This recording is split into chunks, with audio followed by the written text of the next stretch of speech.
Magandang umaga po, lecture number 7. Dalawang beses na to, pero same lecture 7 po. Nag-start kasi tayo ng Sabado at inuulit ng Wednesday. So, yung pupuntahan lahat, miski po yung mga nakikisa sa amin. Panginoon, bigyan mo kami ng liwanag ng isip, bukas ng puso para maramdaman at maisa puso namin. Magamit namin sa aming pamumuhay ang iyong salita, ang iyong aral. Amen. Sa inyo na-cross kayo kung katoliko kayo. Kasi po marami po sa ating nakikisa na hindi katoliko at okay lang naman po. Meron po ba dito present na hindi katoliko? Ano po kayo? Ano daw? Dating daan. Okay lang po. Okay lang. Yan. Kasi po sa Panginoon, iisa lang naman po tayo. Anak po tayo naman. Okay? So, sa Mateo po, ito, i-share po natin, sa dating daan, Bible-based po tayo, diba? Sinasabi po sa Mateo, at ang isa sa pinakamagaling bumasa, agree po ako at ako po'y pumapayag. Hanggang ngayon, nanonood ako si Brother Eric, diba? Yun ang dating daan po, tama? Napakagaling na tao. Kaya lang, inuna siya ng Panginoon, hindi po sayang yun dahil lahat po tayo darating sa ganung estado. Okay?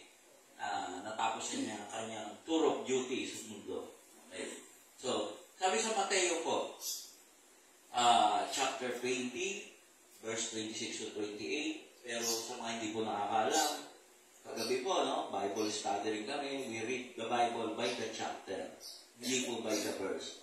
Pero po sa lecture, anyway, ito lang po, pero babasahin ko pa rin po buo, bibigyan ko po kayo ng overview, ano po ito. Sabi po sa 26-28, kung nais ninyong maging dakila, dapat kayong maglingkod sa iba, at kung sino sa inyo ang nagnanais maging una, ay dapat maging alipin ninyo. Sapagkat ang anak ng tao ay naparito hindi upang paglingkuran, kundi upang maglingkod at ialay ang kanyang buhay sa ikatutubos ng marami. So, saan po ito nagmula? Chapter 20. Ito po yung si Kristo po ay pinagkakagulo ng mga tao, maraming imbitasyon, sa isang bahay, meron pong lumapit po na isang ina, yung may-ari nga ng bahay, at pakikiusap kay Kristo na ilagay sa kanyang kaliwa at kanan yung kanyang dalawang anak. Sabi naman ni Kristo, wala namang problema yan, pero hindi sa akin ang desisyon kung sino luluklok sa aking kaliwa at kanan, kundi ang Ama sa langit. Tapos nagalit yung mga disipulo. So, sinabihan niya ni Kristo, dito na po bumababa. No? Sabi niya, kung nais ninyong maging dakila, tayo po, no? Natutuwa po ako, si nanay, nagsisilbi sa Diyos. Kung nais natin maging dakila, dapat kayong maglingkod sa iba. Ganda po yun. Maraming naglilingkod sa simbahan. That is one big problem. Naglilingkod sa simbahan, tinutulungan ng simbahan, pero hindi po yun ang katotohanan ng aral. Yan. Kasi kung makikita po ninyo sa background, tanggalin nyo lang yung ating mga letra, yan po ay nasa ilalim po niyan, isang tao na naghuhugas o dalawang kamay, isang pares ng kamay na naghuhugas ng paa. Sino po yan? Si Kristo ay nuhugasan ng paa ng disipulo. So, siya po mismo, no, naglilingkod, no, sa kanyang mga disipulo. Kung talagang gusto ninyo maging una, sabi dito maging alipin. Disipulo niya, siya ang teacher, pero siya yung naghuhugas ng paa. Ayaw niyo ba hugasan yung paa ng katulong niyo? Sino rin ba kaya maghugas ng paa ng katulong? O kasambahay? Yan yun. Pero yun yung seremonyas sa simbahan. Yung natural na gagawain. Okay? Kung meron, magaling. Sapagkat ang anak ng tao ay naparito, si Kristo yun, hindi upang paglingkuran, kundi maglingkod at iaalay kanyang buhay sa ikatutubos ng marami. Alam niyo po, marami po nagkakamali sa pagsisilbi sa simbahan. Akala natin, kailangan ni Kristo ng maraming serban. Alipin, hindi po. Naparito si Kristo at sinasabi ni Kristo paulit-ulit. Ang kailangan niya ay hindi katulong, hindi serban. Ang kailangan niya ay kapatid. Si Kristo po treated us as kapatid. Brothers and sisters. Tama po? Yun po ang kailangan niya. Kailangan niya ng maraming kapatid. Equal. No? Kaya po nung mga panahon niya po, talagang maraming hindi makaintindi sa kanya. Karamihan, pare, skriba, nagagawa ng batas, nag-interpret ng batas. Marami po siyang inaaway, di ba? Yung mga kabaliktaran ng ating pinaniniwalaan. Okay. So, yung mga panahon na yun, during Sabat, bawal po ang maraming bagay. Which is ginawa ni Kristo. Bawal manggamot, nanggamot siya. Bawal mag-ani, nag-ani siya. At marami pang iba na kinakagalitan siya ng mga Pariseo. Ano yung mga Pariseo? Nung lumang panahon niya po yung mga pare. Okay, sa mga bagong panahon, yan po yung mga pinuno ng mga simbahan. Okay.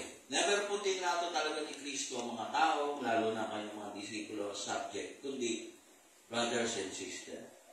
Okay. Si Kristo po, sa totoo lang po, ay may tinuro na napakadali. Yan po yun. At ito yung isi-share ko sa inyo. Pag tayo papasok talaga sa simbahan, ito po yung pinagtataka ko. Kaliwa kanan po, ng pintuan ng simbahan. Ano nakikita nyo? Sa labas, sa gate. Ano po? Ang 10 utos ng Diyos. 1 to 5 sa kaliwa, 6 to 10 sa kanan. Tama po? Kay Moises po yun. Kasi po, kay Kristo po, may bago siyang commandment. At yan yung pagmamahal. Mahalin mo ang Diyos, mahalin mo ang aba kong kapatid. Tama? Mahalin mo ang kapitbahay mo. Tama po? Lahat po ng batas, puro bawal yan. Bawal tumawid, bawal pumatay, bawal magnakaw, puro bawal. Tama, mali. Batas po yun eh. Sa batas ng tao po, puro bawal. Yung batas kay Moises, puro mababawal din. Pagdating po kay Kristo po, iba. Mahalin mo. Ang kanyang utos, mahalin mo. Mahalin mo ang aba mong kapatid, mahalin mo ang kapitbahay mo, mahalin mo ang Diyos. Tama? Walang bawal na nga eh. Lahat ng bawal sa Sabat, ginawa niya eh. Tama po, mali. Binabawalan siya, kasama niya, tax collector, mga masasamang tao, sabi nila, mga mangmang. Tama po? Mga salanan. Pero ginibala ni Kristo yun. Pag nanakaw nga, kasama niya, mamamatay na lang siya kaliwat kanan. Tama, mali. Yung isa, may natawad, yung isa hindi. Yung isa pinatawad, sinama sa paraiso, yung isa bahala ka dyan. So kung makikita po natin, kung gusto nyo talagang maging alagad ng Diyos, no? Kung gusto nyo talagang mauna sa Panginoon, kung gusto nyo talagang dapat tumulong kayo sa mga mahihirap. Hindi pag may seremonya sila, maganda lalo kung walang nakakita. Tama po. Kasi yun ang sinasabi ni Kristo eh. Tutulong ka rin lang, huwag mo na ipagladlaran, tahimik mo na. Ano siya yung dadapay pangalan dyan? Di ba? So, ito lang po ang gusto ko i-share. No? Sabi nila, bakit ikaw yung naging manggagamot? Kanina po, bago magsimula, nagbibiroan kami ni tatay. Siguro yung kay tatay, totoo po. Nayabang lang, no? Sa akin po, totoo po talaga, walang yabang. Hindi po ako perfecto tao. Hindi po ako mabait. Yan nga po sinabi ko, hindi ako pala dasal. Hindi ako pala simba. Pero, nung unang panahon po, bago po ako maging manggagamot, lahat ng nakita ko po na may sakit kahit sa daan. Kahit sa daan, hindi ko kilala. Tinutulungan ko. Siguro nakita ng Diyos yun, sabi niya, itong tao to, no?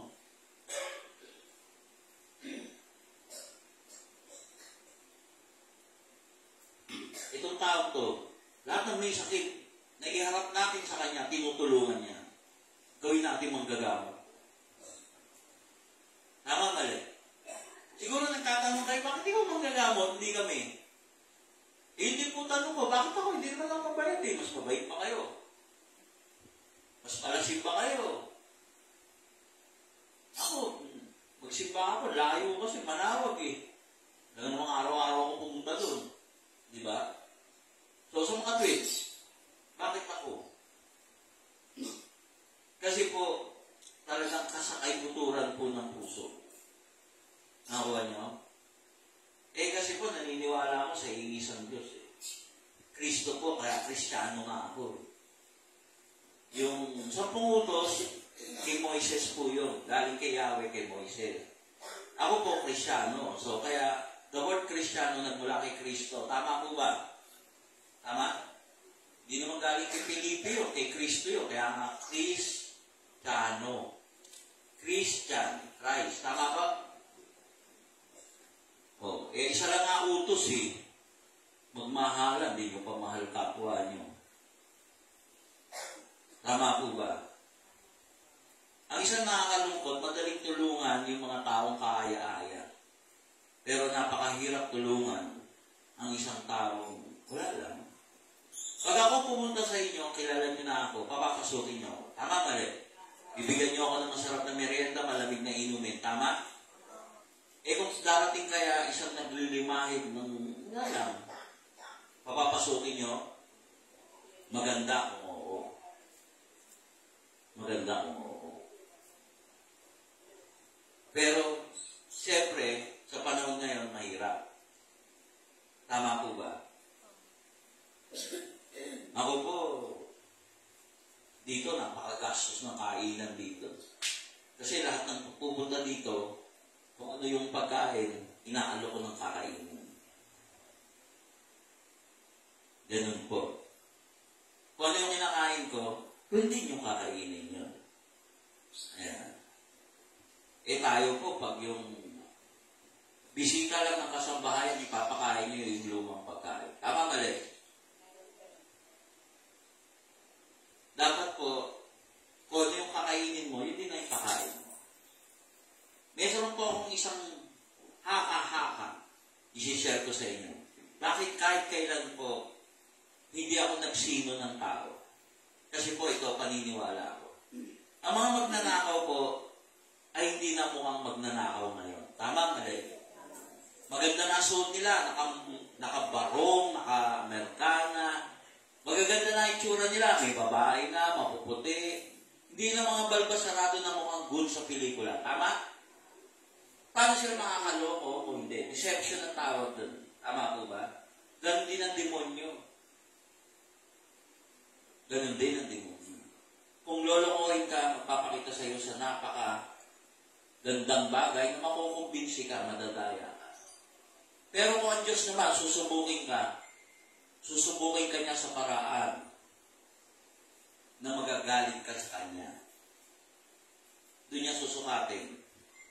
Ilan sa atin nagkasakit, sinisi niyo ang Diyos. Bakit ako? Ilan sa atin na namatayan? Bakit siya? Dami namang pwedeng mamatay. Tignan mo. Gusto mo mamatay yung iba, ikaw ayaw mo mamatayan. Ba't pag namatayan ba yung masamang tao, yung kamag-anak mo, matutuwa? Iiyak yun. Nanay yun eh. Kahit ano pa walang niya ng anak niya, iiyak yun. Tama, mali. Ba't may tuturo? Kanya-kanyang kapalaran yan. So yun po, pagpapakita po ng bagsak sa pagsubok. Tayo may sakit, bakit kaya ako? Nananampalataya naman ako sa Diyos, kinwestiyon mo na ang Panginoon. Ang dami-dami niyan, di nagsisimba yan. Si Senyor Antonio, siya na nagsabi, di siya mabait, di siya pala dasal, di siya pala simba. Dapat siya yung naka-wheelchair. Namamasyal po ako dito, minsan naka-wheelchair, para mahalaman ko paano naka-wheelchair. Sabi ng mga kapitbahay, ano nangyari sa'yo? Wala, practice lang. Ganun po, kaloko eh. Alam niyo po, lahat tayo sinusubok. Sa 24 years ko kong panggagamot, lahat na nakita ko naka-wheelchair, biniro ko. Ganda na wheelchair mo, akin na lang. Lahat ng sumagot, sige po, palakarin niyo lang ako. Naglakad pa uwi. Kaya marami ako wheelchair na napamigay. Lahat na nagsabing bago pa yung wheelchair ko, umuwing naka-wheelchair. Sa'yo na yung wheelchair mo, bago pala. Lumain mo. Diyan ka na tumira. Totoo po yun. Ano ba yung hiningi kong huling baston? Naganda na ako sa baston na yan eh. Pero po, totoo yan. Dito ka na. Binarnisan ko na nga lang eh, para gumanda eh. Sabi ko dun sa galing sa probinsya eh. Lalaki, di ba? Pilay-pilay. Ito po yung baston. Hindi kaya pag tinaas ko dun sa Manila Bay, bumukay Manila Bay. Hindi kaya bumuha. Kahoy, magkaan lang eh. Sabi ko dun sa lalaki, na may hanggalan itong baston na to. Actually, walang bagong ito, binarnisan lang namin. Ganda ng baston mo, pahiram nga. Sabi ko, saan na? Ano bang kahoy ito? Sabi ko sa kanya, akin na lang yan, pag naglakad ka, pag napalakad niyo ako ngayon, inyo na yan, akin na. Naglakad siya pa uwi. Marami po nakasakay, naka-wheelchair, bagong bili daw. Inyo na yan. Inyo na yan. Di ba? Gusto mo pala yan eh. Marami po tayong bagay, pagsubok po yun. Pero nananatili tayong bumabagsak. Kasi gusto natin, nauuna tayo. Hindi naman sinasabi dyan eh. Kung gusto mo talaga mauna, maging alipin ka. Yung mga pagsubok nyo yan, ako alam ko eh. Pag magkakaroon ng maraming pera, uubusin muna yung pera ko, yung walang-wala na akong pera. As in, walang-wala na. Bago ako magkaroon ng sobrang daming pera. Lahat ng pangangailangan ko. At sino man yung mga halimbawa, during the time ng mga pagsubok, tutulong, ay, gumaganda buhay. Umahaba. Sa'yo na to. Gusto mo to? Ayaw mo na. Yan yun. So, naintindihan nyo. Lahat po tayo, may mga pagsubok. Regardless na simbahan ka, iba religion mo, malapit kayo, hindi natin kinokontest yung religion ng bawat isa at pananampalataya ng isa. Gano'n kayo kalapit? Kayo na po ang mabait. No problem doon. Kayo na po ang perfectong religion. No problem po yun. Pero may problem. Bakit kayo andito? Kasi may problema kayo. Kalusugan, relasyon, pera, kahilingan. Hindi nyo na makayanan. Kaya punta tayo doon sa Senyor. Kasi mayroong magic yun. Bakit ako naman naging malakas magdasal sa Diyos? Hindi nga ako mabait. So, hindi pa baitan pasunuran sa aral ng Diyos. Bago po ako kumain, maniwala kayo sa hindi. Lilingunin ko po yung ulam hanggang dulo. Kailangan ko na yung pagkain ko, yun ang pagkain sa dulo. Hindi po ako kakain ng iba yung pagkain ng iba. Ayan. So, maniwala po kayo sa hindi, meron po akong kilala na talagang madaling araw, nagsisimba, alas 6 nagsisimba, yung orasyon. Nagsisimba pa yun. Ang santo sa bahay, ang lalaki, ang dami. Talagang napapalamitian ng mga dito at kung ano-ano. Pero pag pinapakain sa kanilang kasambahay, yung ulam kinabukas, nung ulam nung kinahapon, tama po, no? So, halimbawa, yung ulam ngayon, makakain yun ng kanyang kasambahay bukas. Yung kung may matitira. Minsan, isang Pasko, dumaan ako, hinahanap ko yung kumpare ko, kasi kumpare ko yung kanyang, anong tawag dito? Biyanan. Yun yung biyanan yung taga-simbahan.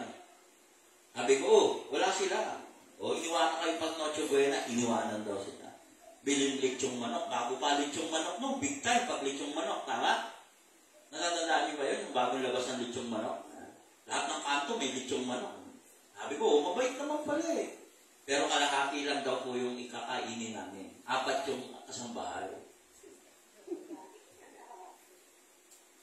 4 yung kakain, kalahating lechong manok ang kakainin. Sabi ko, bakit? Kasi yung kalahati daw po kakainin nila pagdating nila. Sabi ko, ito, bumili kayo ng lechong manok, bumili kayo ng soft drinks, bumili kayo ng pansit. Kainin nyo, busin nyo na yun. Huwag na yung bilhin nyo na lang pag dumating sila ng bagong lechong manok. Pero hindi pa rin ako mabayad. Yan yun. Naiintindihan po ninyo? So wala po yan sa pagsimba-simba, membro ng religion, nasa pakikipag kapwa. Kasambahay na nga, nahirap na nga, wala na ng aral. Minsan po, mag-isip tayo. Ako rin po nagagalit ako, pero pag nagalit kayo sa mga taong mangmang, taong walang aral, mahirap makaintindi, sino po sila sa buhay natin?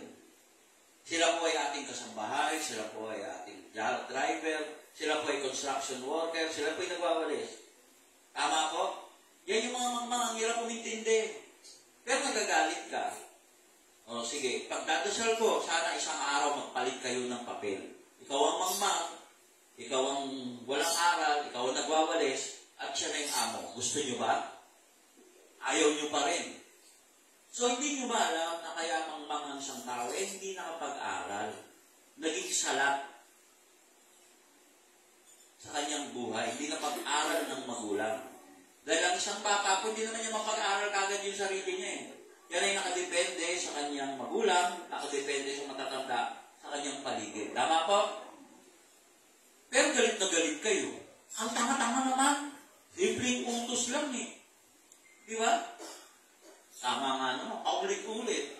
Ako na yung nagagalit. Hindi naman accepted yan. Kaya lang, pag bigla mo naisip, oops, wala nga pala to. Pasalamat ako yung matalino. Kaya minsan tinatanong ko, sino ba may diferensya? Ako ba o sila? Ikaw, ang bilis ang isip mo eh. O sige, sorry.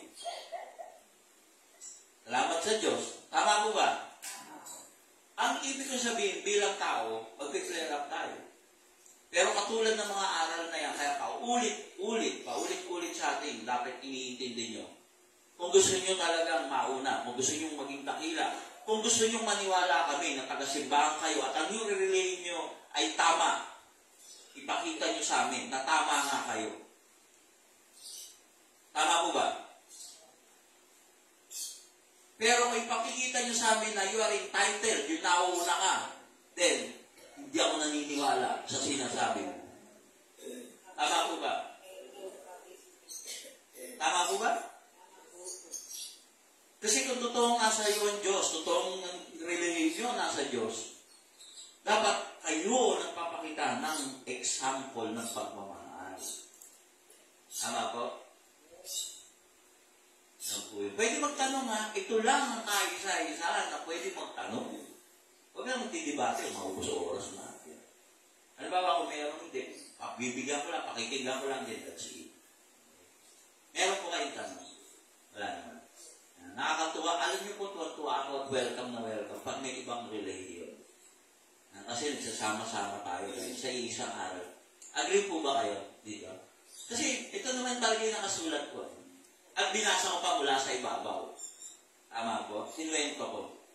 So sa mga tweet, pwede po bang hilingin ko sa inyo? Tayo po, pwede ko bang hilingin sa inyo? Magmula sa araw na ito, kung gusto natin lahat ipagmalaki na ikaw ay malapit sa Diyos, na ang religion mo ay tama, anuman ito, subukan nating magmahal sa mga hindi natin kilala. Tama po? Kasi pag puro mahal na lang natin yung anak natin, normal yun. Inanak mo yun eh. Mahal mo na lang yung magulang mo, normal yun. Obligasyon mo yun eh. Normal yun. Mahal mo yung girlfriend mo, yung asawa mo, normal yun. May pakinabang ka dun eh. Kapartner mo yun eh. Pero yung mahalin mo yung mga mangmang, mahalin mo yung mga mahihirap, mahalin mo yung di mo kilala, yun ang hindi normal. At pag yung ginagawa ng lahat ng tao, ang ganda na po ng mundo. Kahit araw-araw po mag-signal number 5. Totoo. Hindi ka na magtatrabaho. Kukuha ka na lang ng ayuda. Yes. Tama mo ba? Ayaw mo naman ng gano'n. So, ano gusto mo? Ikaw na lang tagabigay. O, yun naman pala eh. Ikaw na lang magbibigay. Kasi yun nga ang isang problema sa atin eh. Ayaw mong ikaw yung tumatanggap. Pero ba't katatanggap? Kasi nasalanta ka. Sino ba yung binibigyan ng limos? Yung mga pulubi. Sino yung bibigyan mo ngayon ng mga bubong kung naliparan? May naliparan pala tayong mga bubong. Ating director. Direct. Mamaya, ibibigay kami tulong sa inyo. Naliparan ng bubong. Bulacan. Yan yung tinamaan. Ang ganda sa Bulacan ngayon. Yung bangos sa lalaki, tumatalon sa ano, gilid-gilid. Kaya mura ang bangos. Magurang tayo ng bangos. Wala ang bangos. Malayo sa atin. Bago makarating. Sa Bulacan, libre. So, pwede po ba magmahal tayo? Kayo po na nasa malayo. Di ba? Wala tayong madadala sa ating kamatayan. Ni sarili mong katawan, di mo madadala eh. Tama mali? Ginasusan mo yung kilay mo. Gusto, hindi maintindihan. Binigyan ng kilay ng Diyos, tinanggal.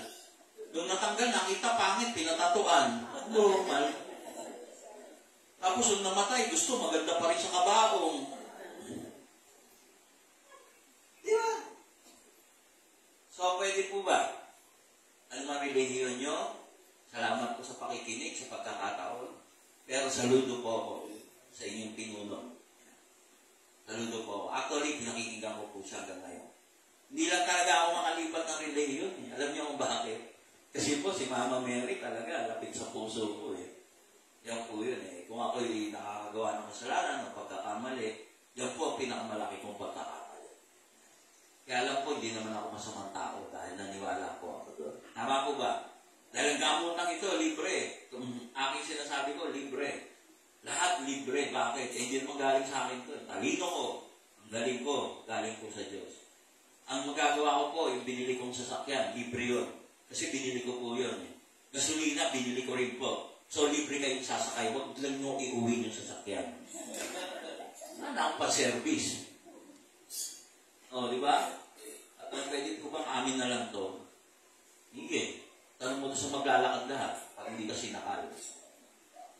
So, naintindihan po natin. Pwede po ba? Yes. Ano man relihiyon nyo, taga-simbahan po kayo, mas malaking hamon sa inyo. Mas patunayan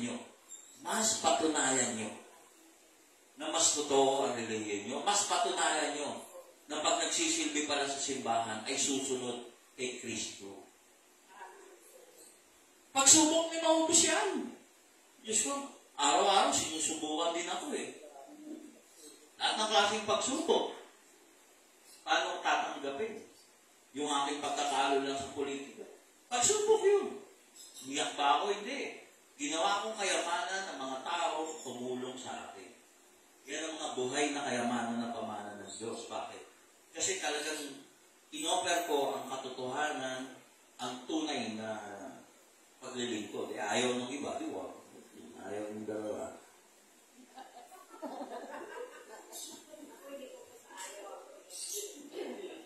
Oh, yun nga. So, sorry na nga lang tayo pare-pareho. Ilang beses ko nagpunta sa lugar niyo, inibitahan. Wala na gito. Di ba eh? Okay mo kalala. Tama na yun. Ayoko na. So, that is one big problem. Tama po? Pero, sa Diyos po, okay mo kalala. Ano mang kabiguan, ano mang pagsubok, lahat po yan. God will give you sobra-sobra kaysa yung hinangad ninyo. Kasi may plano yung Diyos, bigger and better. Tama po? Yes. Tama. Imagine ninyo po, kung ako po ay patuloy na tumutulong lang sa may sakit at hindi ako naging manggagamot. Baka umubos na po ako ng sobrang pera, hindi ko pa rin natulungan ang ganito karami. Eh ngayon po, sa 24 years, magiging kalahating milyon na pong may sakit ang aking natulungan. I-convert lang natin yung kalahating milyon sa piso-piso. Eh may kalahating milyon na po dapat ang nagastos o kinita ko. Eh kung gawin natin 10 piso, 5 milyon po yun. Eh magkano ba talaga ginagastos ng isang pasyente? 100 ba? 1,000 ba? 10,000 ba? So baka bilyonaryo ako kung ako'y naniningil. Tama po ba? Hindi po ako naningil. Bakit? Eh kasi po, ang tunay na paglilingkod ay walang bayad. Kasi po, pag kayo po ng pabayad, trabaho yun. Ang mga politiko po, pag gumawa ng kalya, may sweldo yan. Huwag na natin pag-usapan corruption. May sweldo yan. Trabaho nila yun. Pag yan gumawa ng basketball court, pag yan may ginawa, pag yan nagpakain, may sweldo yan. Sila mayor, mamimigay ng bigas ngayon dahil may narami na sa lata. Mamimigay ng sardinas. Trabaho nila yun. Sino mamimigay? Yung taga-walis? Hindi. Kayo, trabaho niyo yun eh. Tama po ba? Yung mga mga driver na nag-atid sa inyo, trabaho nila yun, isweldo sila. Pero po sa tunay na paglilingkod, halimbawa yung driver nyo na nag-ano, pasalamatan nyo naman. Wala pong sweldo yun. Hindi ko sinusweldohan yun.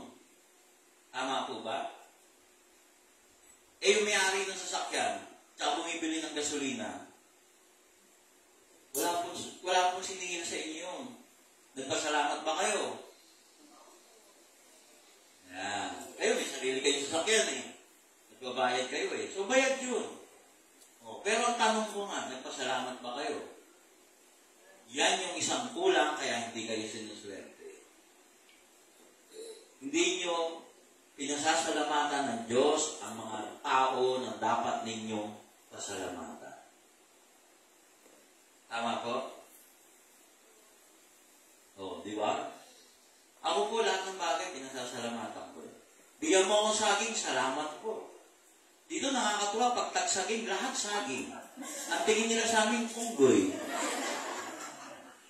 Iba yun naman, puro tagsaging, saging lahat eh. Paano yung uso, puro yun eh. Iba-iba naman, kaya naman, no? Hindi naman nakakasawa, kaya lang, hindi ka na makadumi. Di ba yung saging nakakatigas ang dumi? Di ba? So, wala pong halong biro. Ang Panginoon po ay nasa sa atin lahat, ano man religion nyo. Hindi po nagagalit yan kung may mali tayo, pagkukulang tayo. Pero pag tayo nakarinig ng ganito, sabi nga ni Brother Eddie, nung nabubuhay pa pag nasumpungan mo na katotohanan, huwag ka nang tagal-tagal, tama? Kapitan mo na, tama? Totoo yun. Totoo yun.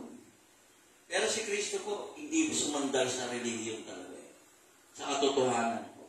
At yan yung mga salitang pinaniniwala. Okay? So kayo po, abang kapatid ni Kristo, hindi ko kayo kilala. Siyempre, hindi ka naging kilala ko na, kamag-anak ko na.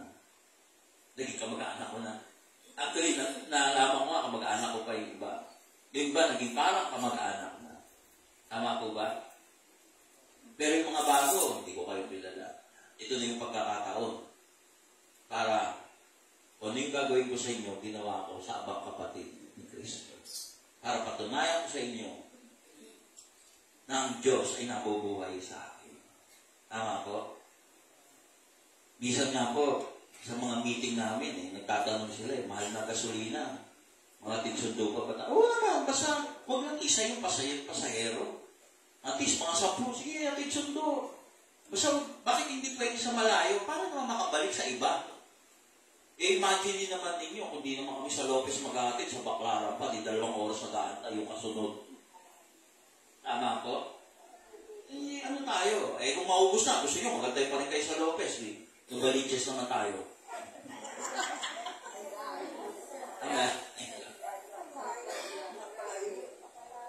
Yun nga isang problema. Hayaan nyo, niyawan Diyos. Pag sakaling yumaman tayo ng todo, bibili ako ng train papunta sa bahay nyo. Ano mga pangarap ko, maihatid kayo. Okay? Naintindihan po natin. Pwede po ba yan? Gusto nyo maging dakila, tumulong kayo sa katabi nyo. Hindi na ninyo kailangan maghanap na institusyon. Ito po, ulitin ko po. Tingin kayo sa kaliwa. Tingin sa kaliwa. Tingin sa kaliwa nyo. Yung tao dyan sa kaliwa nyo. Tingin sa kanan. Ayan. Mag-isip kayo ng bagay na maganda nyo pwedeng gawain dyan. Isip. Ang hirap mag-isip, no? Tingin ulit sa kaliwa. Tingin sa kaliwa. Tingin sa kanan. Makinig. Mag-isip kayo ng masamang gagawin nyo dyan. Matuwa kayo. Bilis, Ang bilis. Ang bilis mag-isip ng kasamaan. Bakit? Dahil po, ang kasamaan po nanggagaling sa atin. Sa ating sarili. Sa ating isip. Sa ating sasabihin. Sa ating gagawin sa ating kapwa. Pero bakit napakahirap mag-isip ng gagawin sa ibang tao? Dahil po, ang pagtulong po ay nanggagaling po sa pangangailangan ng iba.